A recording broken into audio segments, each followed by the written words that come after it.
गांव में सोहन नाम का लड़का अपनी पत्नी लक्ष्मी के साथ रहा करता था। लेकिन सोहन बहुत ही भोला भाला था। उसे गांव में सभी बेवकूफ बना दिया करते थे और सब अपना काम करवाते थे।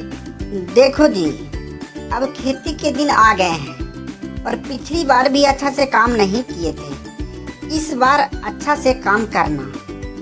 ऐसा क्यों बोल रही है भाग्यवान? तुम्हें तो पता ही है कि पिछली बार हमने कितनी मेहनत की थी। हाँ, मेहनत तो की थी, लेकिन दूसरे की खेतों में सब लोग आपको बेवकूफ़ बना देते हैं और अपना काम निकलवा लेते हैं और आप हैं कि बेवकूफ़ बन जाते हैं। अरे ओ मेरी भाग्यवान, मुझे किसी की तकलीफ देखी नहीं जाती। हाँ, तो उसके चक्कर में अपना नुकसान करवा लो। ऐसा नहीं है, जिसको जितना नसीब में रहता है उतना ही मिलता है। आप तो चुप ही रहो जी। गाँव के सभी लोग आपको बेवकूफ़ बनाते हैं और आप बेवकूफ़ बन जाते हैं। ठीक है भगवान, तुम गुस्सा मत हो। अभी जाकर के अपने खेतों में खेती करता हूँ। अभी जाकर के अपने खेत में खेती करता हूँ, नहीं तो लक्ष्मी फिर गुस्सा हो जाएगी। सोहन इतना कहकर रास्ते में खेत की ओर जा ही रहा था कि रास्ते में उसका दोस्त मोहन मिल जाता है। अरे मोहन सुनो, कहाँ जा रहे हो? कुछ नहीं मोहन, मैं तो अपने खेत में काम करने जा रहा हूँ। क्या हुआ बताओ, कुछ तकलीफ है तुम्हें? नहीं रे, तेरी भाभी बीमार है, मुझे उसे डॉक्टर के पास ले जाना है। क्या हुआ भाभी को? कुछ हुआ है तो मैं तुम्हारे घर लक्ष्मी को भेज देता हूँ, वो भाभी की ध्यान रख लेगी। अरे नहीं नहीं, इसकी कोई जरूरत नहीं है। तुम क्यों लक्ष्मी को परेशान कर रहा है? वह बेचारी ऐसे ही पूरे दिन घर के काम करते रहती है। तो बता, मैं तुम्हारे लिए क्या करूँ? क्या मदद कर सकता हूँ तेरी? क्या आज तुम मेरी खेतों में खेती कर सकते हो? लेकिन मैं तो आज खुद अपने खेत में खेती करने जा रहा हूँ। अगर आज अपने खेत में खेती नहीं की तो लक्ष्मी ने मुझे घर में घुसने नहीं देगी। अब तो तुम अपनी पत्नी को ही न सुनेगा। शादी होने के बाद दोस्त दोस्त हो ही जाता है। अब आएगा मजा। का गुलाम हो जाता है मेरे। अरे ऐसा नहीं है मोहन, ठीक है, पहले तुम्हारे ही खेत में काम कर देता हूँ। सोहन उदास होकर खेती करने चला जाता है।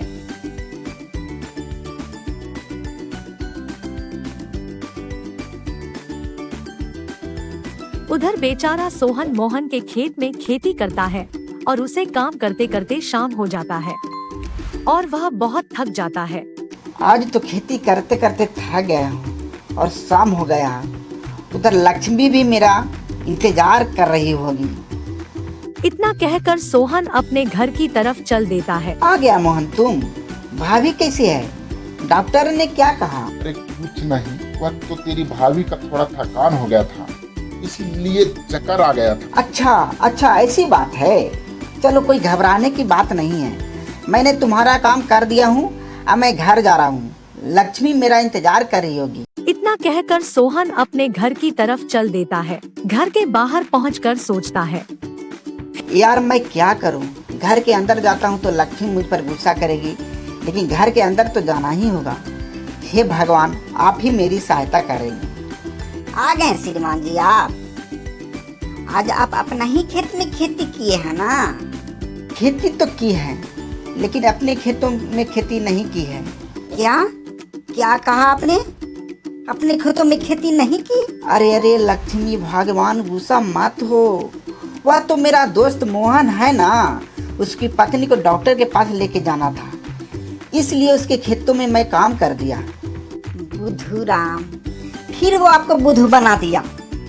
वह अपनी पत्नी को पिक्चर दिखाने गया था, बस तुमसे झूठ बोला। नहीं लक्ष्मी, वह मेरा दोस्त है, झूठ क्यों बोलेगा? तुम्हें कोई गलतफहमी हुई होगी। फिर अगले दिन सोहन अपने खेतों की ओर काम करने के लिए चला जा रहा था। रास्ते में मोहन मिलता है और कहता है, अरे सोहन, इतनी जल्दी कहाँ चले जा रहा है? वह मैं अपने खेत में काम करने जा रहा हूँ। सोहन मेरे यार, थोड़ा सा और काम मेरे खेत में रह गया, आज घर कर दो ना प्लीज। मैं तुम्हें नहीं बोलता, लेकिन मेरे सर में बहुत दर्द हो रहा है और शहर से बीज भी मंगा लिया हूँ। अगर आज नहीं बोऊंगा तो बीज खराब हो जाएगा। नहीं मोहन, मैं आज तुम्हारा काम नहीं करूँगा। कल तुम हमसे झूठ बोला था। लक्ष्मी बोल रही थी कि तुम डॉक्टर के पास न जाकर अपनी पत्नी के साथ पिक्चर देखने गया था। नहीं, ऐसी बात नहीं है सोहन, तुम्हारी बीवी झूठ बोल रही है। वह अपने दोस्त में दरार पैदा करना चाहती रही है, और इस गांव में तुम ही तो मेरा एक दोस्त हो। इस पर मैं पूरा भरोसा करता हूँ। ठीक है, नहीं अगर करता है तो क्या होगा, बीज खराब होगा और क्या। ठीक है मोहन, तुम पर हमको विश्वास है। फिर सोहन ना चाहते हुए भी मोहन के खेतों में काम करने चला जाता है। थोड़ी देर काम करने के बाद उसका हल किसी चीज से टकराता है। वह मुड़कर देखता है तो उसे मोहरे से भरा एक घड़ा दिखाई देता है। अरे बाप रे बाप, यह तो सोने से भरा घड़ा है। मुझे इसे क्या करना चाहिए? अच्छा, ऐसा करता हूँ, पहले इसे अपने घर ले जाता हूँ। फिर सोहन उस घड़ा को घर लेकर आ जाता है। आज खेतों में इतनी जल्दी काम हो गया। अरे आपके हाथों में क्या है? फिर सोहन लक्ष्मी को सारी बात बता देता है और लक्ष्मी बहुत खुश हो जाती है। वाह वाह मेरे पतिदेव जी, आज तो आपने बहुत अच्छा काम किया है। अब हम गांव में सबसे अमीर आदमी हो जाएंगे। नहीं नहीं लक्ष्मी, यह मेरे हक का नहीं है। यह तो मोहन के खेत में मिला है और इस पर मोहन का ही हक है। ठीक है मेरे पतिदेव, दे देना। सत्यवादी हरिचंद, पहले नदी से पानी ले आइए। घरे पानी की एक बूंद भी नहीं है। ठीक है, पहले मैं पानी लेने जाता हूँ, फिर आने के बाद इसे मोहन को देने चला जाऊंगा। इतना बोलकर सोहन वहाँ से चला जाता है। मैं तो इनके पागलपन से परेशान हो चुकी हूँ। जब तक यह पानी भर कर आते हैं तब तक मैं कुछ सोने की मोहरे निकाल कर घर में छुपा देती हूँ, बाद में काम आएगा। इतना बोलकर लक्ष्मी उस घड़े में से थोड़ा सोने के मोहरे निकाल लेती है। फिर सोहन आता है और उस घड़े को लेकर मोहन के पास जाता है और मोहन को सारी बात बता देता है। क्या तुम्हें सच में मेरे खेत में सोने के मोहरे मिली है? हाँ हाँ मोहन, मैं झूठ नहीं बोल रहा हूँ। सच में तुम्हारे खेत में सोने के मोहरे मिली है, लेकिन यह प्राचीन खजाने हैं। इसे सरकारी खजाने में जमा कराना होगा। मैं तुम्हें दे रहा हूँ, तुम इसे सरकारी खजाने में जमा करवा देना। अगर पुलिस को पता चल गया तो तुम्हें पकड़कर थाने लेकर के चले जाएगी। हाँ सोहन, मैं इसे सरकारी खजाने में जमा करवा दूंगा। अब तुम आराम से अपने घर चले जा। लेकिन हाँ, यह बात किसी गांव वाले के सामने नहीं बताना। हाँ हाँ मोहन, मैं किसी को नहीं कहूँगा। अब मैं घर चलता हूँ, तुम इसे जमा कराने की व्यवस्था करो। इतना बोलकर सोहन वहाँ से चला जाता है और मोहन मन ही मन सोचता है, तुम हो, मैं नहीं। तुझे क्या लगता है मैं इतने प्राचीन मोहरे को सरकारी खजाने में जमा कराऊंगा? मेरी अक्ल क्या घास चरने गया है? अब तो मैं इस मोहरे को अपने पास रखूंगा और इस गांव का सबसे बड़ा आदमी बन जाऊंगा। लेकिन एक दिक्कत है, इस गांव के मोहरे को बारे में कुछ पता नहीं चलना चाहिए। अच्छा, इसका भी उपाय मेरे पास है। अब मैं उल्टा सोहन को ही फंसा दूंगा। फिर अगले दिन मोहन पुलिस को लेकर सोहन के घर चला आता है। थानेदार साहब, आप एक बार सोहन के घर का छानबीन कीजिए। कल मैं इसके हाथ में प्राचीन मोहरे ले जाते हुए देखा था। पता नहीं कहां से इसने चोरी की है। नहीं नहीं थानेदार साहब, ऐसा नहीं है। मोहन झूठ बोल रहा है। कल जब मैं मोहन के खेत में खुदाई कर रहा था तो वहीं पर यह प्राचीन खजाना मिला और मैं पूरा घड़ा इस मोहन को दे दिया, और यह झूठ बोल रहा है। मेरे पास कुछ भी नहीं है। लेकिन सोहन, मैं यहाँ आया हूँ तो तुम्हारे घर की तलाशी लेनी ही होगी, और ऐसे भी तलाशी लेने से पता चल जाएगा कि कौन सही बोल रहा है और कौन झूठ। थानेदार साहब, आपको मेरे घर की तलाशी लेनी है तो ले सकते हैं, लेकिन मेरे घर में कुछ भी नहीं मिलेगा। मैं झूठ नहीं बोल रहा हूँ। यह सब बातें सुनकर लक्ष्मी को डर लगने लगता है और वह मन में सोचती है, अरे बाप रे बाप, अगर ऐसा होगा तो मेरे छुपाए हुए मोहरे उनको मिल जाएंगे और मेरे पति को पुलिस थाने लेकर चला जाएगा। नहीं नहीं, ऐसा मैं नहीं होने दूंगी। थानेदार साहब, मोहन हम पर झूठा इल्जाम लगा रहा है। मोहन के बहकावे में आकर आप मेरे घर की तलाशी नहीं ले सकते। मैं आपको अपने घर की तलाशी नहीं लेने दूंगी। देखिए थानेदार साहब, अगर इस घर में कुछ नहीं है तो तलाशी क्यों नहीं लेने देती?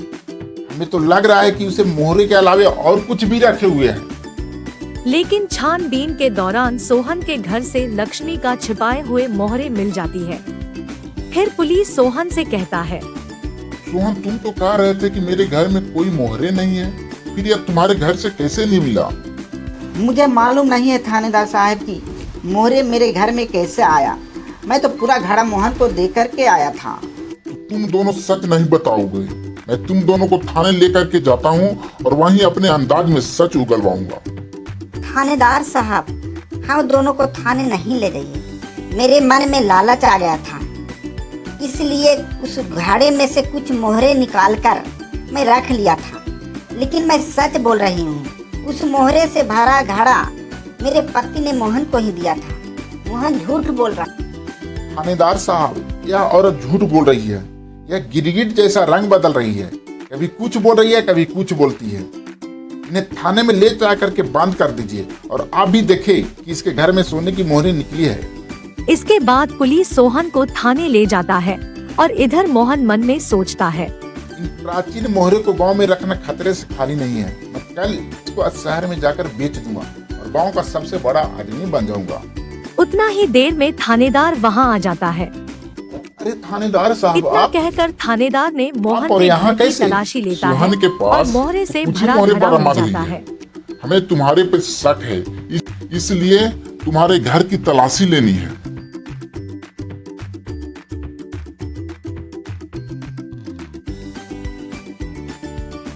थानेदार साहब, इसमें से आधी मोहरे आप रख लीजिए और आधी मोहरे हमें दे दीजिए। सरकारी खजाने में जमा करने से न कुछ आपको हाथ लगेगा और न मुझे। तुम मुझे रिश्वत देने की कोशिश कर रहे हो। चलो तुमको थाने में ले जाकर के खातिरदारी करते हैं। तुम बेचारे सोहन को झूठ के बदनाम कर रहे हो। वह तो तुम्हारा जिगरी दोस्त था, लेकिन उसके साथ तुमने धोखा दिया, जबकि तुम पर बहुत विश्वास करता था। फिर थानेदार मोहन को ले जाकर के थाने में बंद कर देता है और हीरा से कहता है, फिर सोहन, मुझे माफ करना जो कि तुम पर मैं शक किया। तुमने सरकार को इतनी बड़ी खजाने दिलवाई है, इसके बदले में मैं तुम्हें सरकार से इतना इनाम दिलाऊंगा जिससे तुम्हारा आराम से जीवन बीत जाएगा। फिर सोहन और लक्ष्मी अपने घर आ जाते हैं। तो दोस्तों, इस कहानी से हमें यह सीख मिलती है कि जैसा हम दूसरों के साथ करेंगे वैसा मेरे साथ भी होगा।